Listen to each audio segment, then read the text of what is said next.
আমাদের কিছু ছেলেপেলে আছে এই সরকারের আশেপাশে, সরকারের সঙ্গে আমরা ওদেরকে শুধু একটু বলতে চাই যে বাবা তোমরা যাই করতেছো একটা কথা মনে রাখো, বাবার আগে যদি ছেলে হাঁটে তাহলে কিন্তু ওই দেশ এবং ওই জাতি কিন্তু শেষ। মির্জা আব্বাস উনাকে আমরা বলতে শুনেছি, উনি বলেছেন যদি পিতার আগে সন্তান হাঁটে তাহলে দেশ নাকি ধ্বংস হয়ে যায়। আমরা বিনয়ের সাথে উনাকে প্রশ্ন করতে চাই, পিতা যখন গত 16 বছর তার রাজনৈতিক অধিকার থেকে বঞ্চিত হচ্ছিল, পিতাকে যখন রাস্তায় নামতে দেওয়া হচ্ছিল না, তখন এই 5 আগস্টে সন্তানরাই গুলির সামনে বুক পেতে দিয়েছিল।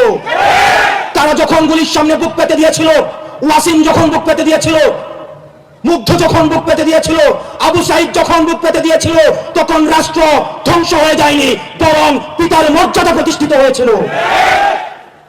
আমরা স্পষ্ট ভাষায় বলতে চাই, আমরা মির্জা আব্বাস সাহেবকে সম্মান দেখিয়ে বলতে চাই, পিতা যখন বৃদ্ধ হয়ে যায় তখন তরুণ সন্তানের কাঁধে হাত রেখে তার বাকি পথ চলতে হয়।